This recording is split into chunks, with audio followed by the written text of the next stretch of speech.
you mentioned now a couple of times the Iranian drone. So tell us about that then, because your squadron shot 2 AMRAAMs, didn't it, during that deployment? I'm sure you said they shot 2 AMRAAMs. Yeah, that's right. They weren't both at the drone, were they? There was 2 AIM-120s that went to 2 different Shaheeds. Mm-hmm. Can you tell us the stories? Yeah, sure. The first one, I was flying in the backseat of a guy named Meister Rankin, who was our squadron commander at the time. And we had 2 guys on the, another crew on the wing, a great dude. This guy, Alex Harvey, Boss Harvey, ended up going to the F-35. And then this other guy, Sith Lombardo, that he's an FTU instructor right now. And they were incredible wingmen. And we were supporting a Green Beret team that was training a group of partner forces down in South Syria. And things had started escalating a little bit with the Iranian militias around there and the Syrians. And they had a couple little firefights between, groups. And there was a predator that had responded to a vehicle that was driving super fast at this Green Beret team and ended up taking it out with a Hellfire and stuff. So that kind of sets the pace of things started escalating a little bit between everybody. And again, it was kind of one of those self-defense scenarios. So we started doing our normal defensive counter-air cap, and the drones were a little bit tricky to pick up on our radars at the time. We had the old radar, the APG-70. So, they're pretty slow. They're not very big. So anyways, we ended up finding one of them, and it wasn't uncommon to see a bunch of different drones out in Syria because it was Syria, and, we didn't own Syria at the time, or we weren't, so the Iranians could fly as many drones as they wanted to in Syria, and we weren't at war with Iran and we weren't at war with Syria. So, whatever. Anyways, so so that had started escalating and stuff, and we kind of knew going on.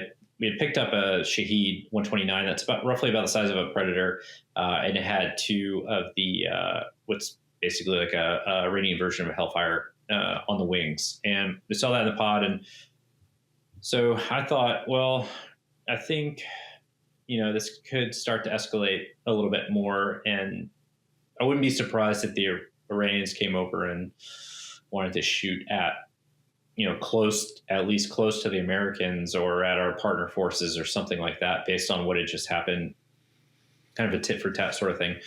And we found it, and we were getting kind of low in gas, and we had to go to the tanker, and we wanted to try to time our trip to the tanker to be able to get back on station by the time this thing had, gotten close to the friendlies, because it's only moving at 100 knots or so or whatever.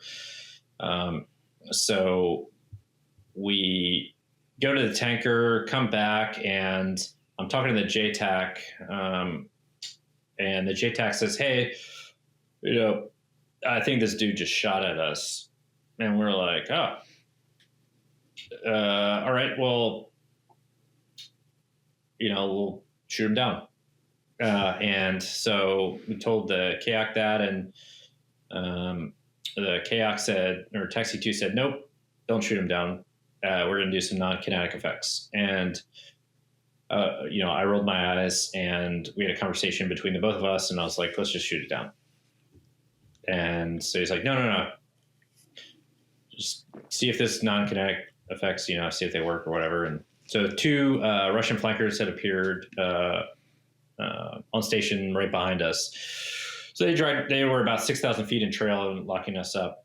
And we locked up this Shaheed, and it started to get closer to the friendlies, to this American position. And we found out that the first Hellfire that they shot had dudded and landed kind of like in the desert-ish.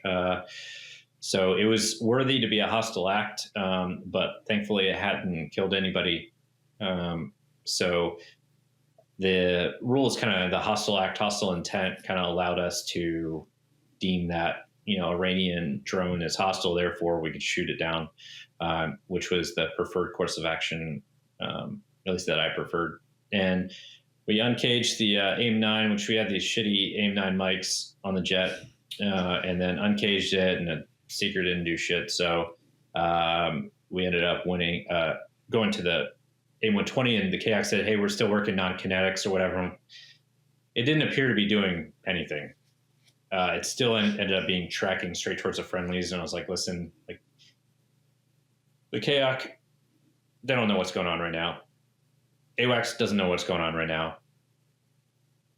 Let's just shoot and, whatever. So we have this long conversation that goes back and forth. And then, so the front seat, so Maestro sets it up and he says, well, we're going to shoot it down. I just don't want all this wreckage to land on the Syrians and then them freak out and then this whole thing go crazy. And we also didn't want to set it up to the point where, if this AMRAAM comes off and it accidentally picks up one of the flankers, and you shoot down a Russian, sets off this whole Mexican standoff thing that we have going on. So we didn't want that. We didn't want the Russians to get super spooked, even though they were spiking into us and they had us in a very weird position. Essentially, they were telling us, don't shoot this Shahid down. And so we had our wingman swing out and then lock up the other flanker behind him. And then this other flanker locked him up. So it was a full up, Mexican standoff that was going on. And anyways, decided, hey, listen, we're just going to shoot. And so we shot the AIM-120, and it ended up splashing the Shahid, and he didn't shoot any more Hellfires at the U.S. dudes on the ground. So we were pretty much at bingo, slightly below bingo at the time, based on that the length of that engagement and how much we had grabbed from the tanker, which was evidently not enough, but it was more of a matter of trying to get back on time, whatever. The guys on the ground were a little bit upset that it had taken that long based on the non-kinetic effect coordination with the KAC, and then so it was kind of a huge cluster, and the guys on the ground weren't super happy about it. But at the same time, they're in Syria, and it's not like we own Syria, and we weren't at war with Iran. So there is a level of risk that you assume, from the ground force component's perspective, and you just can't shoot everybody all the time to, make this little enclave for yourself. But, we tried the best we could to do both. So we ended up shooting it, and then we weren't really down with the whole non-kinetic effect thing. We didn't really, jamming or whatever. We didn't really think that was working, and it's impossible to tell if it's working, other than, I don't know. So anyways, we just decided that, whatever, we're just going to shoot it. And we shot. And then we had two Hornets that were late to rip us out, and which we were a little bit upset about, but hey, whatever. And then we gave them an AO handoff and said, hey, listen, we think that there's a Su-22 taken off from Tayus, which is, a little bit north of there. And we don't have the gas to stick around. But, hey, we just shot down this Iranian drone. You guys have it. Good luck. Like, this whole thing's going to explode. Here you go. And they were definitely not fenced in for that. It was, for them, it was probably going to be a little bit more of a standard, one each DCA cap where nothing happens out of the ordinary. And here we were, we just called a splash on the radio with a bullseye and all this sort of stuff, which you never hear. So we start our, kind of super fuel conserving climb back to our base because we had like no gas, and we listened to the events that happened next, which were super unfortunate, and were not the Hornet. It was not the Hornet shootdown that would happen later, like 10 days later up in Raqqa. It was a different series of events, which I won't go into, but it ended up making the KAC super mad, which then drove some of the events that happened in Raqqa. But anyways, we landed, which was kind of cool because normally fighters go at the end of the runway, they get de-armed So you have an arming crew out there and a de-arming crew, and they safe up the weapons and stuff if you have any on there, and safe up the chaff and flare and stuff. And I remember looking at the armament guys coming up to the jet, and they noticed that there was an AMRAAM missing.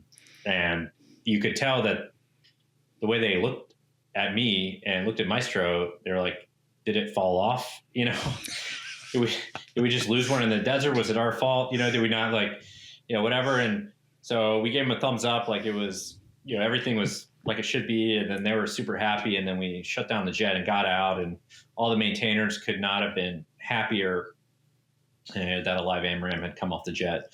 And then we got to talking about, you know, we did our debrief, went over the situation, you know, what could we have done better? You know, how could we have responded a little bit faster maybe, or how could we have made the ROE, you know, work to our advantage or whatever. And it was definitely not an easy problem to solve. And up to that point, you know, shooting something